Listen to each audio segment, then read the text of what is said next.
नमस्कार, आप सभी का मेरे YouTube चैनल में स्वागत है। यदि आप पहली बार मेरे चैनल को देख रहे हैं तो आप सब्सक्राइब कर दें। 12th क्लास की तैयारी हम पूर्णतः तैयारी आप लोगों को करवाएंगे। आज हम लोगों का टॉपिक है विकिरण एवं द्रव्य की द्वैत प्रकृति। तो सबसे पहले हम कुछ महत्वपूर्ण बिंदु के बारे में आज चर्चा करेंगे। सबसे पहला चीज कि सामान्य दाब पर जो गैसें होती हैं वो विद्युत की क्या होती हैं, कुचालक होती हैं। सामान्य दाब पर जो गैसें जो होती हैं विद्युत का कुचालक होती हैं। यदि गैसों का दाब कम कर दिया जाए, बहुत कम कर दिया जाए, तो गैसें जो होती है सुचालक का काम करने लगती है, यानी सुचालक की तरह व्यवहार करने लगती है। सामान्य दाब पर गैसें विद्युत का कुचालक होती हैं, लेकिन दाब को यदि कम कर दिया जाए तो गैसें जो होती हैं वो विद्युत का सुचालक हो जाती हैं। दूसरी बात, परमाणु जो होता है उसमें सब 3 कणों से मिलकर बना है। मौलिक कण होते हैं, उसमें इलेक्ट्रॉन, प्रोटॉन और न्यूट्रॉन होते हैं। सबसे पहले इलेक्ट्रॉन के बारे में जानते हैं। इलेक्ट्रॉन का आविष्कार जे टॉमसन ने किया था और प्रोटॉन का आविष्कार जो है गोल्डस्टीन ने किया और न्यूट्रॉन का आविष्कार जेम्स चैडविक ने किया।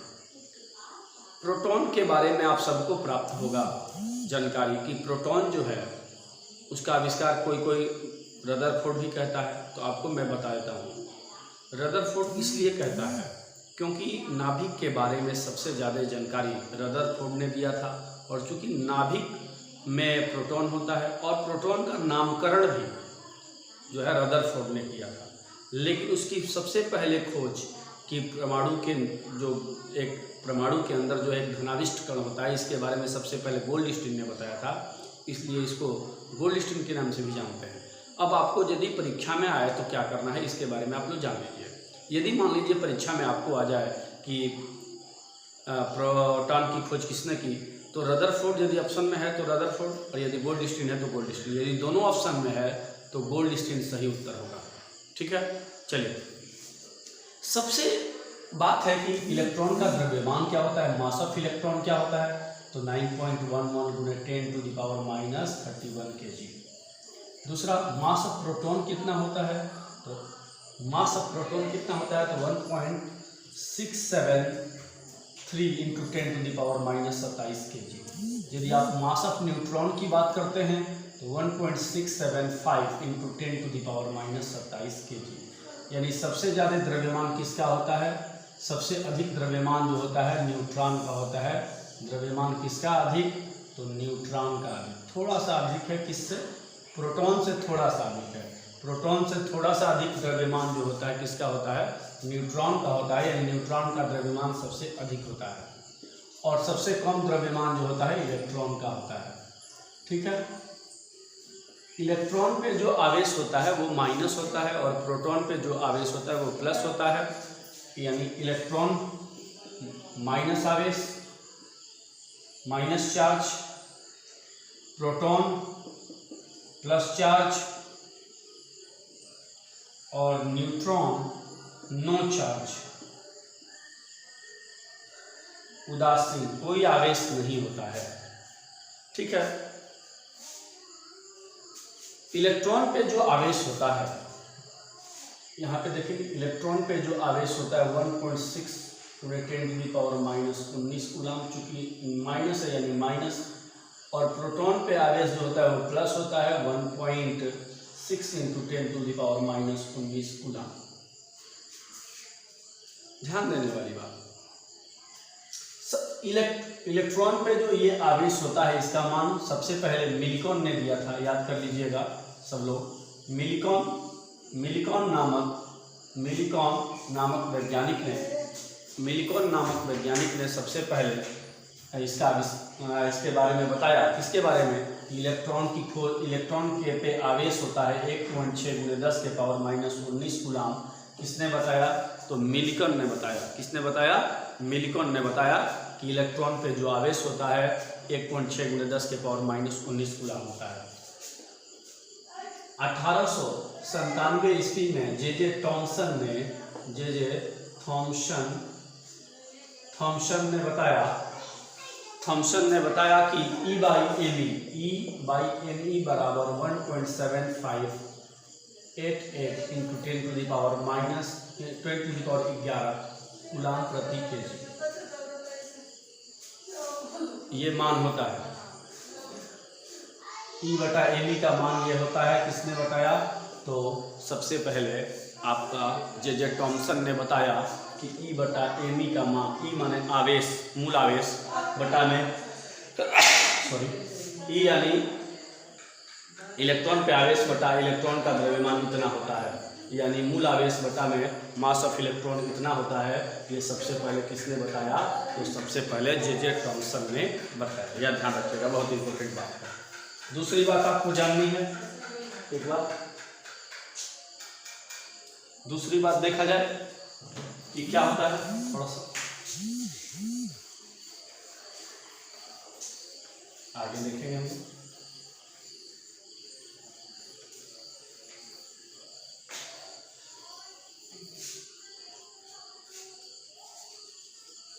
परमाणु के बाह्यतम कक्षा में जो इलेक्ट्रॉन होते हैं, जो धातु पृष्ठ पे अनियमित रूप से चक्कर लगाते हैं, यानी धातु के वैसे इलेक्ट्रॉन जो परमाणु के बाह्यतम कक्षा में अनियमित रूप से चक्कर लगाते हैं, उन्हें मुक्त इलेक्ट्रॉन या चालन इलेक्ट्रॉन कहा जाता है।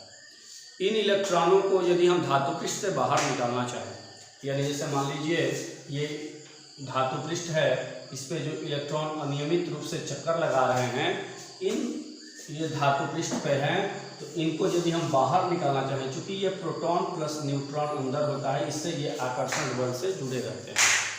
तो ये आकर्षण बल से जुड़े रहते हैं, तो इनको यदि हम धातु पृष्ठ से निकालना चाहें, तो हमें इस आकर्षण बल लग रहा है, उसके विरुद्ध कार्य करना पड़ेगा। तो इसको विरुद्ध कार्य करने के लिए हमें क्या देना पड़ेगा? ऊर्जा देना पड़ेगा। तो कितना ऊर्जा देना पड़ेगा? तो उतना ऊर्जा देना पड़ेगा जिससे ये इलेक्ट्रॉन बाहर निकल सके। ठीक है, यानी किसी धातु पृष्ठ से मुक्त इलेक्ट्रॉनों को बाहर निकालने के लिए हमें क्या देना पड़ेगा? तो जो आकर्षण बल है, विद्युतीय आकर्षण बल है, उसके विरुद्ध कार्य करना पड़ेगा और हमें ऊर्जा देना पड़ेगा धातु पृष्ठ से, ताकि इलेक्ट्रॉन से यहाँ से क्या निकल सके? यहाँ से इलेक्ट्रॉन निकल सके।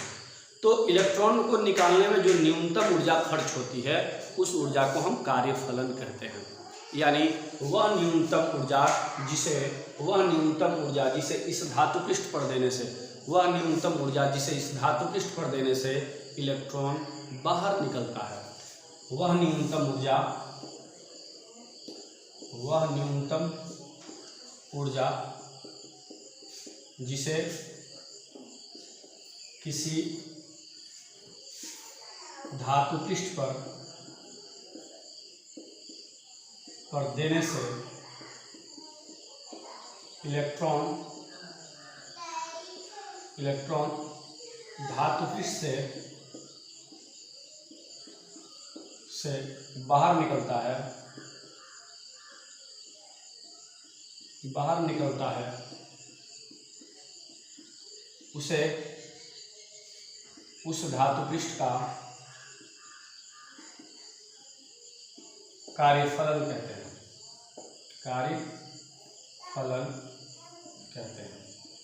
कार्यफलन को फाई नॉट से सूचित करते हैं। किससे सूचित करते हैं? कार्यफलन को फाई नॉट से सूचित करते हैं। और चूंकि कार्यफलन एक प्रकार की क्या है? एक प्रकार की ऊर्जा है, तो ऊर्जा का मात्रक क्या होगा? जूल होगा। या इसका एक अन्य मात्रक इलेक्ट्रॉन वोल्ट भी होता है। क्या होता है? इलेक्ट्रॉन वोल्ट भी इसको बदलेंगे तो जूल में आएगा। किस में आएगा? जूल में आएगा, लेकिन उसका मान अलग होता है। थोड़ा सा एक बार मैं बता देता हूँ आपको इलेक्ट्रॉन वोल्ट के बारे में। देखिए,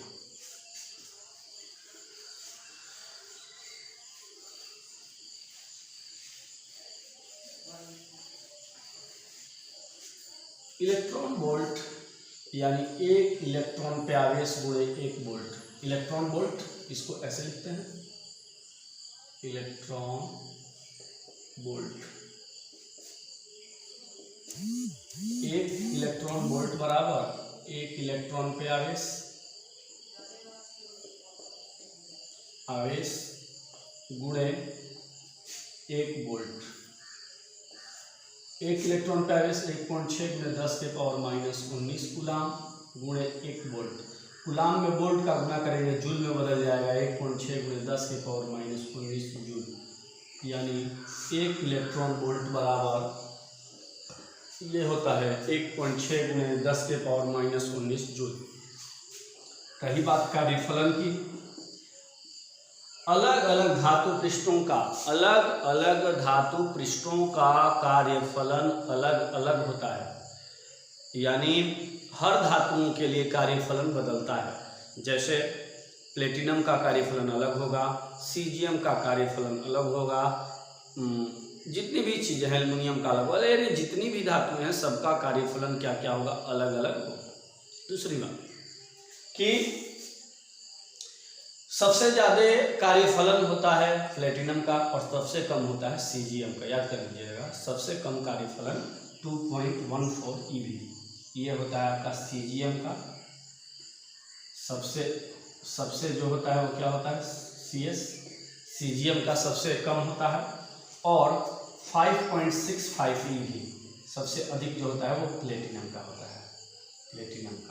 ठीक है ना, सबसे ज़्यादा होता है। तो याद कर लेना है, प्लेटिनम का सबसे अधिक कार्यफलन और सीजियम का सबसे कम कार्यफलन। आगे की तरफ बढ़ते हैं। इलेक्ट्रॉन का उत्सर्जन कैसे होता है आपने समझा, फिर से एक बार मैं बता देता हूँ। सबसे पहली बात कि कुछ ऐसे भी इलेक्ट्रॉन होते हैं जो धातु पृष्ठ के बाहरतम कक्षा में, जब धातु के बाह्यतम कक्षा में यानी धातु के परमाणु के बाह्यतम कक्षा में अनियमित रूप से चक्कर लगाते हैं, उन्हें हम मुक्त इलेक्ट्रॉन या चालन इलेक्ट्रॉन कहते हैं।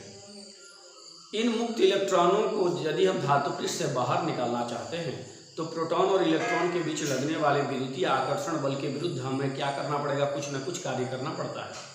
यानी जब हम किसी धातु पृष्ठ पे क्या करते हैं, हम ऊर्जा देते हैं तो धातु पृष्ठ से इलेक्ट्रॉन उत्सर्जित होते हैं, क्योंकि उससे अधिक यदि विद्युत आकर्षण बल से अधिक हम बल लगा देंगे यानी अधिक ऊर्जा देंगे यानी उससे विपरीत कार्य करेंगे तो इलेक्ट्रॉन धातु पृष्ठ से निकलेगा।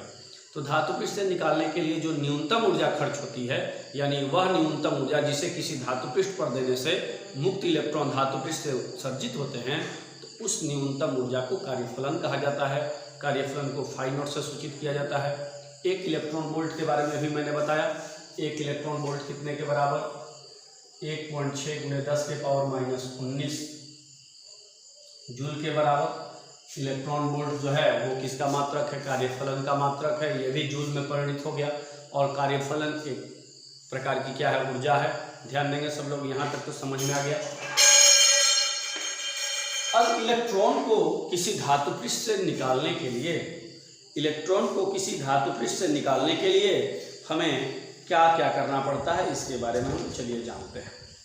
इलेक्ट्रॉन को किसी धातु पृष्ठ से निकालने के लिए 4 विधियां हैं। कितनी विधियां हैं, 4। पहला विधि है तापायनिक उत्सर्जन।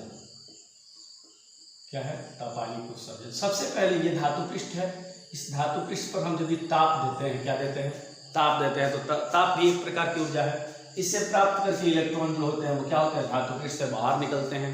तो इससे भी इलेक्ट्रॉन का उत्सर्जन होता है, ताप देने से भी। दूसरा होता है क्षेत्र उत्सर्जन।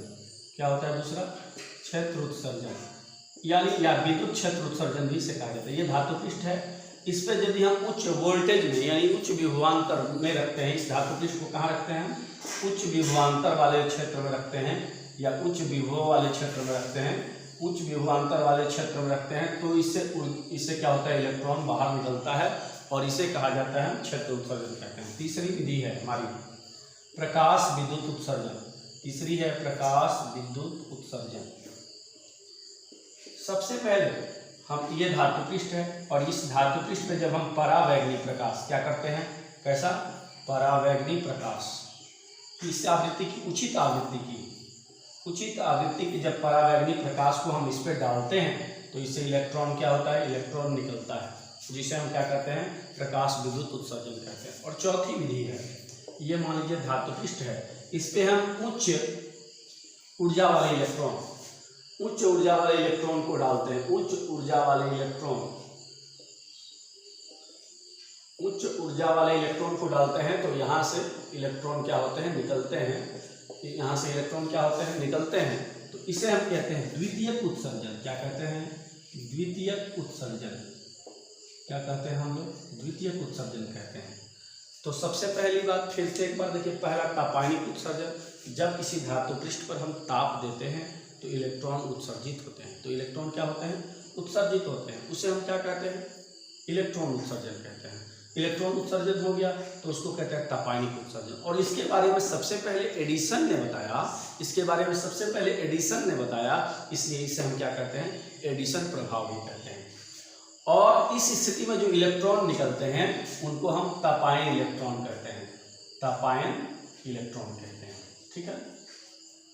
क्षेत्र उत्सर्जन, जब किसी धातु पृष्ठ को हम उच्च विभवांतर वाले क्षेत्र में रखते हैं तो इससे क्या होता है, इलेक्ट्रॉन निकलता है, तो इसे हम कहते हैं क्षेत्र उत्सर्जन। जब किसी धातु पृष्ठ पर हम परावैगनिक प्रकाश आपतित कराते हैं तो धातु पृष्ठ से इलेक्ट्रॉन निकलते हैं, इसे हम क्या कहते हैं, इसे हम कहते हैं प्रकाश विद्युत उत्सर्जन। और इस क्रिया में जो इलेक्ट्रॉन निकलते हैं उन्हें हम प्रकाश इलेक्ट्रॉन कहते हैं या फोटो इलेक्ट्रॉन कहते हैं। और जो धारा प्रवाहित होती है इसके द्वारा उसे हम कहते हैं प्रकाश धारा या फोटो इलेक्ट्रिक करंट कहते हैं, प्रकाश विद्युत धारा कहते हैं। अब जब किसी धातु पृष्ठ को हम क्या करते हैं, उच्च ऊर्जा वाले इलेक्ट्रॉन देते हैं तो उसके दूसरे भाग से जो है इलेक्ट्रॉन उत्सर्जित होते हैं इस धातु पृष्ठ से, जिसे हम द्वितीयक उत्सर्जन कहते हैं। यानी उच्च ऊर्जा वाले इलेक्ट्रॉन को देने से क्या होता है, इसमें इलेक्ट्रॉन जो है धातु पृष्ठ से बाहर निकलता है, तो इससे हम कहते हैं द्वितीयक उत्सर्जन। तो आज पहला दिन का क्लास था जिसमें हम लोगों ने कुछ महत्वपूर्ण बातों पर चर्चा किया कि इलेक्ट्रॉन क्या होता है, इलेक्ट्रॉन पे आवेश कितना होता है, इलेक्ट्रॉन पे द्रव्यमान क्या होता है। और दूसरा चीज़ हम लोगों ने इलेक्ट्रॉन के उत्सर्जन की बात की कि इलेक्ट्रॉन कैसे उत्सर्जित होता है। और तीसरा जो हम लोगों ने कार्य फलन के बारे में बातचीत किया। और चौथा हम लोगों ने किन किन तरीकों से इलेक्ट्रॉन का उत्सर्जन होता है इस पे हम लोगों ने बातचीत की। तो आज की क्लास में इतना ही, फिर हम अगले वीडियो में मिलेंगे। ये हमारा पहला भाग था। ओके, धन्यवाद, बाय।